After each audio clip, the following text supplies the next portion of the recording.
रवि शर्मा और आप देख रहे हैं धर्म अनुभूति का खास कार्यक्रम धर्म धरोहर। आज हमारे साथ मौजूद हैं कमल कुमार गुप्ता जी, जो हम भारतीय के सूत्रधार हैं और इनसे हम चर्चा करते हैं कई विषयों पर जो हमारे धार्मिक विषय रहते हैं उन पर ये हमें ज्ञान देते हैं, साथ ही साथ हमें बताते हैं किन चीज़ों को अभी हमें संभालने की ज़रूरत है, किस धर्म धरोहर जैसे हमारा ये विषय है, हमारा ये आज का एपिसोड भी है, उनको किस तरह से हम संजो के रख सकते हैं। तो सबसे पहले तो नमस्कार, बहुत बहुत स्वागत।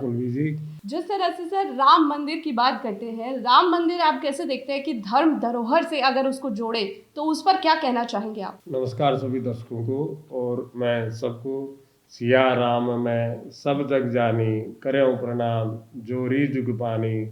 मैं सबको सिया राम में जानकर पूरे भारत के, पूरी दुनिया के, पूरे ये मैं कहूँगा ब्रह्मांड को, अखिल ब्रह्मांड नायक को सिया राम में जानकर सबको प्रणाम कर। जहाँ तक अयोध्या मंदिर की बात है, राम राज्य की बात है, राम जन्मभूमि की बात है, ये सदियों से इतिहास हमारा गवाह है कि राम जी अयोध्या में अवतार लिया था। और भगवान ने क्यों अवतार लिया था, इसके भी कई कारण थे।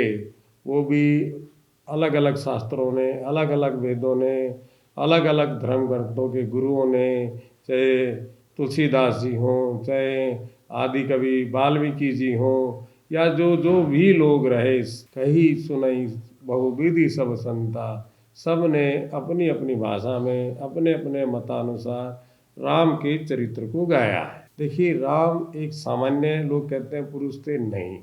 राम एक्चुअल में अखिल ब्रह्मांड नायक, जो पूरे ब्रह्मांड के नायक हैं, जो एक ओंकार भी जिसको हम कहते हैं, एक पूर्ण ब्रह्म भी जिसको हम कहते हैं, एक भगवान भी जिसको हम कहते हैं, केवल और एक केवल वही श्री राम हमारे आराध्य देव जय श्री राम हैं। और अयोध्या में उनका अवतार हुआ था, उनकी जन्म भूमि कहिए, अवतार भूमि कहिए, या प्रगट भूमि कहिए, ये अयोध्या नगरी भगवान ने स्वयं चुनी थी, क्योंकि वहाँ पावनी सरयू भी है। भगवान ने सरयू को पवित्र बताया है। सबसे बड़ी बात यह है कि भगवान के आने के कारण होते हैं, बिना कारण भगवान नहीं आते हैं। और भगवान ने जिन जिन कारणों से अवतार लिया था वो अयोध्या में ही लिया था। इसलिए अयोध्या में उनका मंदिर बनना और अयोध्या में उनकी रामलला की स्थापना होना हम सनातन धर्मियों के लिए बहुत ही गौरव की बात है। क्योंकि हमारे, जिनको हम आदि काल से, आज से नहीं, उसके बाद में भगवान त्रेता युग में आए थे, उसके भी बाद में 8,64,000 साल का द्वापर युग भी जा चुका है, और कलयुग को भी गए तकरीबन 5,500 साल हो चुके हैं। ये तकरीबन 9-10 लाख साल पहले आए थे। देखिए, जब 9-10 लाख पहले के राम आज तक परंपरा में चले आ रहे हैं, सबके मनों में राम बसते हैं। हर चीज़ को हम कहते हैं कि बाकी दुनिया झूठी है, केवल राम नाम ही सत्य है। मरने के बाद भी लोग यही बोलते हैं, दुनिया में जो भी था वो मिथ्या था, केवल और केवल राम नाम सत्य है। यही आराधना, यही साधना हम सनातन धर्मियों की है। हम भारतीय, आप सूत्रधार भी हैं उसके, तो हम भारतीय की जब हम बात करते हैं, भारत का हर देशवासी राम मंदिर को लेकर क्या सोचता है, आप क्या सोचते हैं, वो बताइए। ये जो भारत देश है, ये राजा भरत का वंशज है। भारत का मतलब भरतवंशी है। तो ये राजा भरत भगवान के पूर्वज, राजा जो भरत थे ये भी राम के पूर्वज थे। जहाँ तक भारत देश की लोगों की बात है, भारत के हर सनातन धर्म में, हर कण कण में, हर चीज़ में, डाल डाल पे, पात पात पे, आप वृंदावन में आप जाएंगे तो एक ही सुनने को मिलेगा, यहाँ पे वृंदावन का मरम न जाने कोई, यहाँ डार डार पर पात पात पर राधे राधे होए। ऐसी राम जी हमारे हर कण कण में है। हम गाना भी एक सुनते थे, ये रोम रोम में बसने वाले राम, जगत के स्वामी अंतर्यामी। हम तुमसे क्या मांग सकते हैं, हम तो चुप एक मंद बुद्धि संसारी हैं। कहाँ रघुपति के चरित अपारा, कहाँ मति मोर निरत संसारा। हमारी सांसारिक बुद्धि है।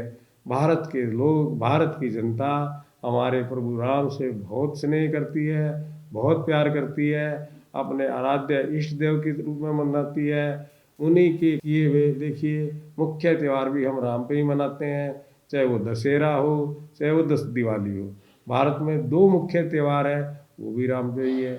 दशहरे के दिन भी भगवान राम ने रावण का वध किया था। दिवाली भी लोगों ने भगवान रावण को मार के आए थे।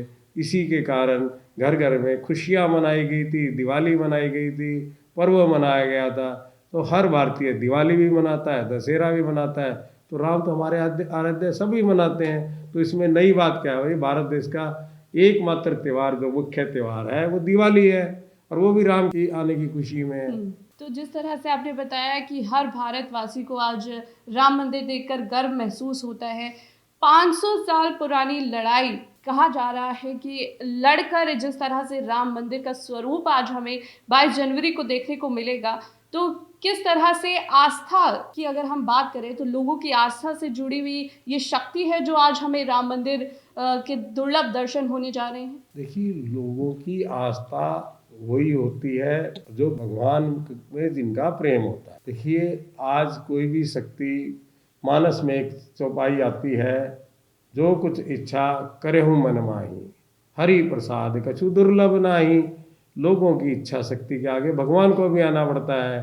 तो भगवान ने देखा कि मेरे भक्त है वो मुझे इस रूप में देखना चाहते हैं। तो भगवान का कोई स्वरूप नहीं होता। पहली बात तो आप ये जानिए, भगवान निराकार, ओंकार, जो भी आकार, निराकार, ये भगवान भगत जिस इच्छा में देखना चाहता है, भगवान को उस रूप में आना पड़ता है। मुझे एक उदाहरण याद है, हमारे सूरदास जी ले गए वृंदावन। उन्होंने कहा मैं अपने भगवान के दर्शन कराता हूँ। तो उन्होंने कृष्ण के दर्शन करवाए। मैंने सुना है ऐसा, मैं आपको, तो उन्होंने बताया कृष्ण रूप में भगवान आ गए। तो तुलसीदास जी को देखने की इच्छा थी राम रूप में। तो तुलसीदास जी कहते हैं, भले बने हो दासन के दास, तुलसी मस्तक जब नवे, जब धनवा लोगे हाथ, क्योंकि उनको धनुर्धारी राम ही पसंद थे। तो कृष्ण जी ने तुरंत राम का रूप ले लिया। तो ये भगवान जो होते हैं, ये भगत की आराध्य। जैसे आप कोई पानी है, जो कटोरी में डालोगे कटोरी का शेप ले लेगा, गिलास में डालोगे गिलास का शेप ले लेगा। भगवान का कोई एक स्वरूप नहीं होता है। भगवान तो भगत के अधीन होते हैं। अपना मान घटे घट जाए, भगत का मान न घटते। भगवान तो सबके, हर ईश्वर जो है सबके अंदर है।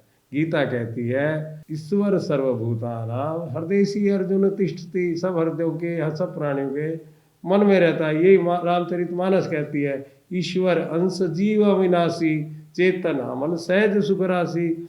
ईश्वर जो है, जीव जो है ईश्वर का अंश है। जैसे गंगा जी का एक लोटा पानी ले तो गंगा जल है, उसी तरीके से ईश्वर जो है हर जीव में उसका अंश है। तो वो चेतन भी है, अमल भी है, सहज सुख की राशि भी है। तो भगवान जो अयोध्या में आ रहे हैं, जैसे बलवीर जी ने पूछा, हर भारतीय को इसलिए खुशी है कि किसी न किसी स्वरूप में भगवान, कोई लड़ाई किसी के साथ नहीं है। पहले भी थे, आज भी है। या ये नहीं कि 500 साल पहले नहीं थे, 500 साल पहले भी थे, 400 साल पहले भी थे, कल भी थे, आज भी है, और सदियों तक, युगों तक भगवान मेरे श्री राम हमेशा इस धरा पे रहेंगे। आपने कहा कि भगवान पहले भी थे, अब भी हैं, आगे भी रहेंगे। हाँ। इस पर कई लोगों की टिप्पणी ये भी आ रही है कि राम जी के होने का प्रमाण क्या है। उस पर आप क्या बताना चाहेंगे लोगों को कि वो जिस तरह से प्रमाण की बात कर रहे हैं, तो कैसे आप राम जी के होने का या ना होने का प्रमाण दे सकते हैं? प्रमाण एक नहीं अनेक है। सबसे पहले जो लोग प्रमाण मांगते हैं कि राम थे नहीं थे, ये आज की कहानी तो है, ये आज की बात नहीं। सबसे बड़ी बात ये है बलवीर जी कि ये मैंने अभी आपको उदाहरण देके बताया, ये कितने लाख साल पहले की है जी। देखिए, आज कोई भी आदमी ये पूछता है प्रमाण का, किसी भी इंसान को, जनरली लोगों को, अपनी 6-7 पुश्तों के बाद के, अपने बाप दादाओं के या परदादाओं के, या ग्रेसफुली बोल रहा हूँ मैं, कोई किसी को हर्ट करके नहीं बोल रहा, कि हमें उनके नाम याद नहीं है। यदि राम जी थे तो लोग, हम शुरू से रामलीलाएँ देखते आ रहे हैं, शुरू से बचपन से सब लोगों ने रामलीला देखी है, हर चीज़ में हमने राम का अनुभूति की है। हम जब सब चीज़ों के बाद तीर्थों में जाते हैं, कहीं जाते हैं, फिर राम से मांगते क्यों हैं, फिर राम की ही स्तुति क्यों गाते हैं। यदि किसी की स्तुति आदि काल से चल रही है तो उसकी प्रमाण की आवश्यकता नहीं है।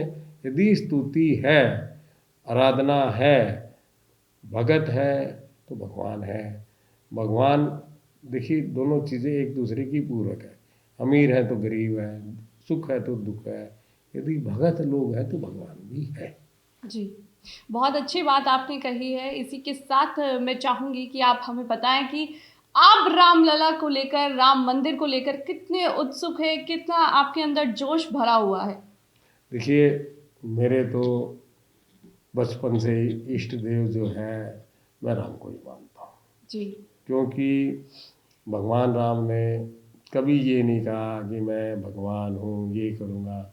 उन्होंने राजा बनने के बाद भी नगरवासियों को बुलाया। उन्होंने यहाँ तक भी कहा, जो कुछ मैं यदि कुछ गलत भी कर दूँ तो भी मुझे आप लोग बोल सकते। ये लोकतंत्र उस समय में था, ये नहीं कि लोकतंत्र अब आया। यदि मैंने किसी को गलत बोला, यदि मैंने कोई भी नियम गलत बनाया, तो शास्त्र कहता है कि भगवान ने नगरवासियों को बोला, सो जो तुम ना मुझे भी समझा सकते हो, मैं कोई अकेला वो नहीं हूँ, राजा सब लोग हैं। लोकतंत्र उस समय भी भगवान ने बताया।